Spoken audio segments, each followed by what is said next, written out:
Good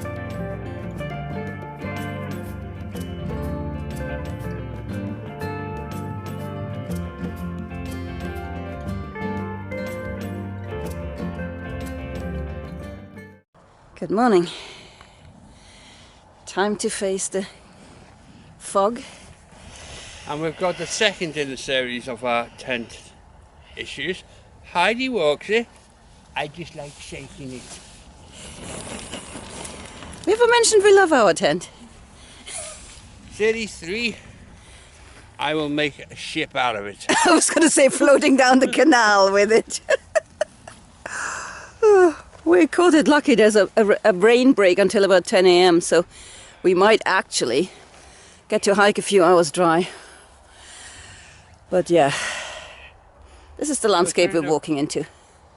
The first point's got to be a bit pooey because it's long grass. Yeah. It's either waterproof like Heidi and sweat, because waterproof's always hard to get off, or I'm going to get my legs wet and hopefully I'll walk the cold off. Wet. Good luck. Let's see which strategy works better. That was a wee bit misty. What's this bridge called? God's Bridge. Not the Bridge of Gods, but God Bridge.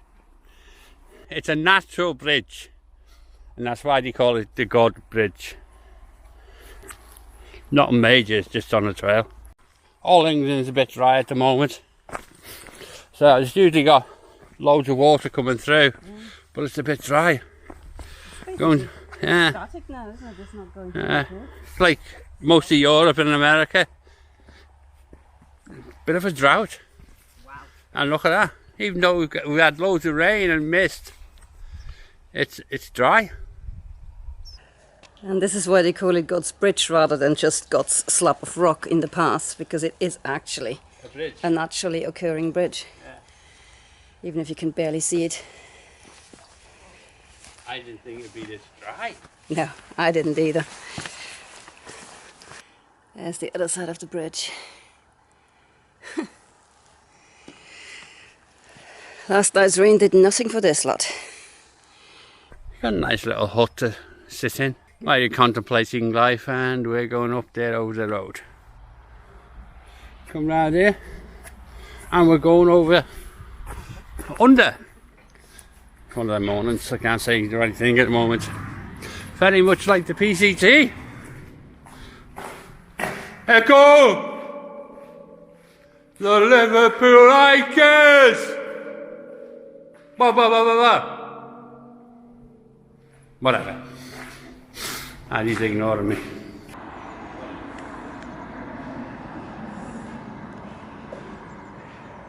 Thanks, Nigel. I think. And this, folks, What? is why I'm wearing my rainproof pants. What's that? And it's why this guy is sending me first, because he didn't wear his rainproof pants. Yeah, I've got sore ankle, sore head. I haven't got a head on. That's... Lost an arm. Found an arm! Oh, it's a bit wet. I can't see my head though. I don't think I've got a head, so I can't see it. I can still hear you, so sadly you still have a head. Okay. Good trail, this. We're just following flattish bits. No idea whether that is an actual path or not, but hey. This is a wall, so it's obviously not going that way. Definitely getting the moors at their best today. Look at that.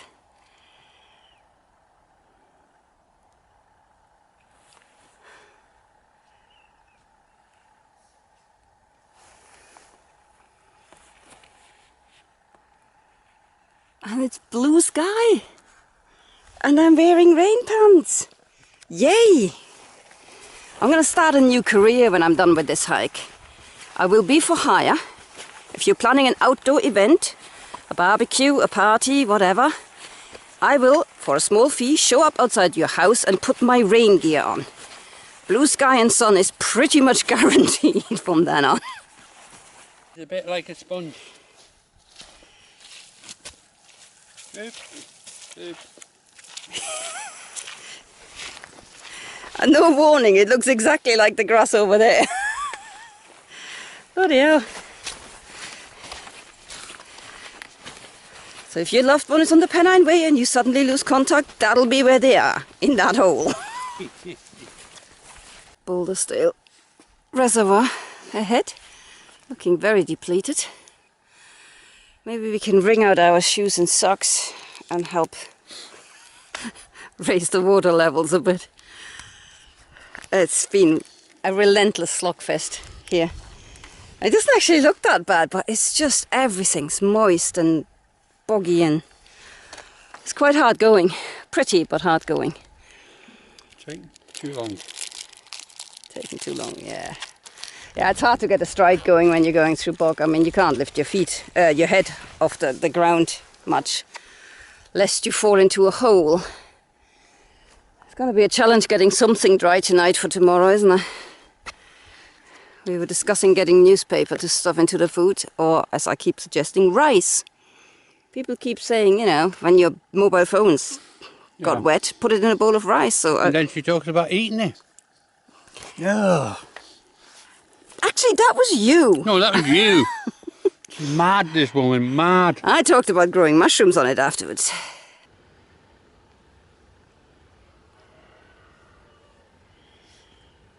Found ourselves a pretty spot for coffee and breakfast. On yonder, it's a beautiful place called Wanda.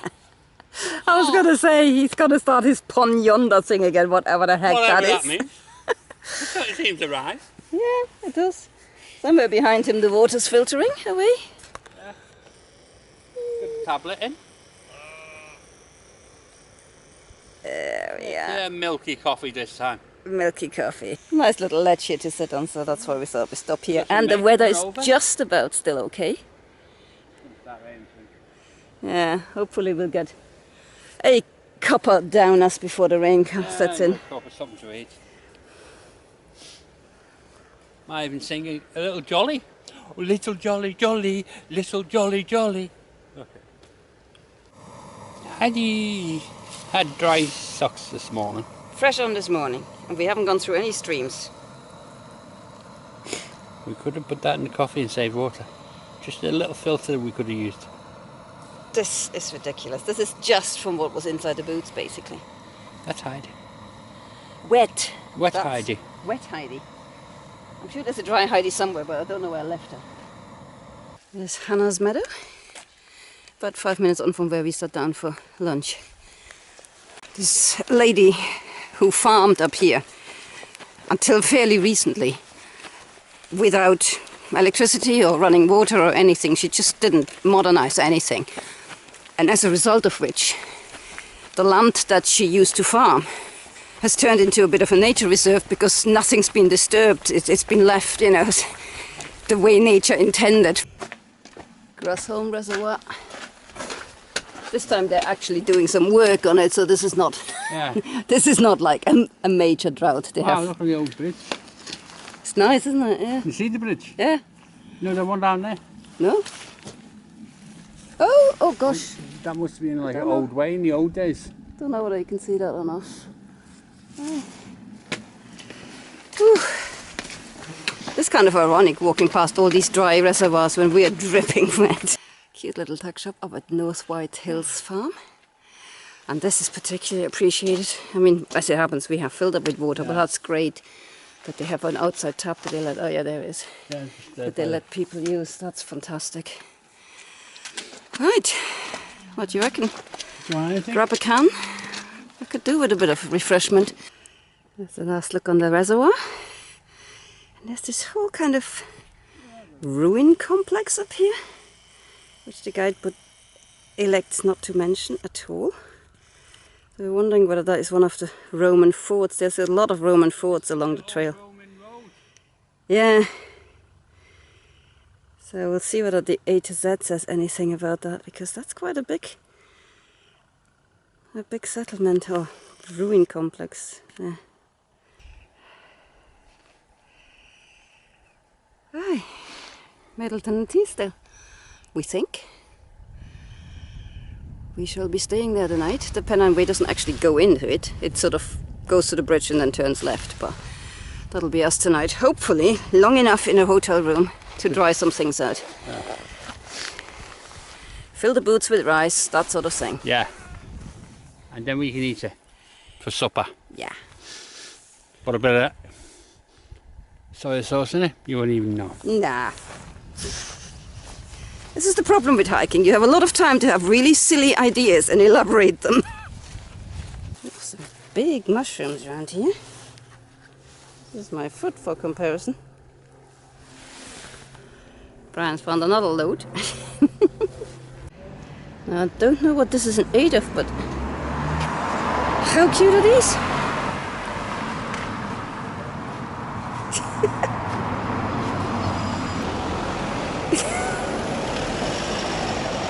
That's fabulous. All the bollards. There's little netted things on top.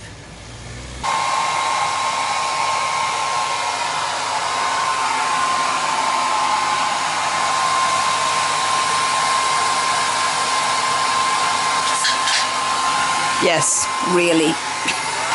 Not super impressed with the hotel. Telly's not working, not a problem. But, you know, if it's in the room, you expect it to. The heater.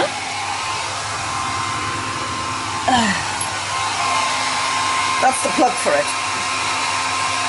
We have told them at reception about 4 hours ago, 3 hours ago. Oh, somebody's gonna come. Well, they didn't. So now we're drying everything we own with a bloody hair dryer.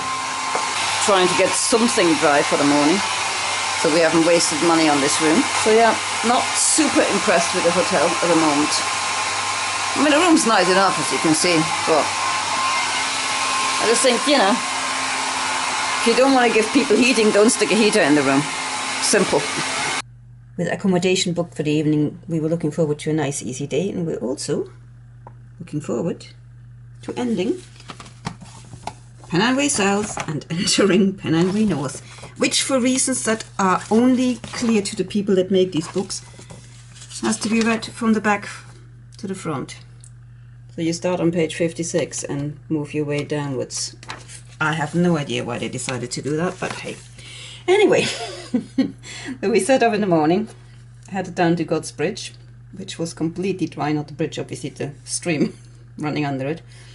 Crossed the road and then started our long climb through Cotherston Moor. It was a little bit boggy, but not too bad, except for the sort of the downhilly bit toward Baldersdale that got a little bit unpleasant, but you know, you're soon enough out of it. Following a number of reservoirs again, until we got to here where we stopped for lunch and then climbed out towards Hannah's Meadow. We crossed the road and went past a couple of farms. One of them had a nice tuck shop, and then climbed our last hill towards Middleton and Teesdale. Now this is the area where we saw these ruins that we couldn't identify. Now the only thing on the map is this here, which I don't think is quite the right place. Plus I don't know what it is, but there's nothing indicated anywhere else, so maybe they were just ruined farmhouses, I don't know. They looked extraordinary to us. Kind of regret that we were a bit too tired to wander over and explore them, but you know. Yeah, and then we were soon on our drop down to Middleton and Teesdale, where we got really, really early and yeah, faced our disappointing hotel room. Middleton in Teesdale itself is a lovely little town. I would highly recommend it as a stay if you were to explore the area or if you're doing the Pennine Way. It's just the hotel we were in was, well, let's be charitable and said they had a bad day. They had a really bad day, you know, not responding to us twice when we asked about, you know, something that was blatantly unsafe in the room. And, you know, we arrived at 3:30 and were told we couldn't have dinner there because they had a big party booked in, I think. But there was no suggestions made where we could go instead. And it was just like, it felt like they really would rather we weren't there. So, yeah. Never mind. But the campsite here is fully operational, or was when we were there. And they do have a laundry and a drying room. Unfortunately, it didn't say that very clearly on their website. If we had known that, we would have just stayed there instead.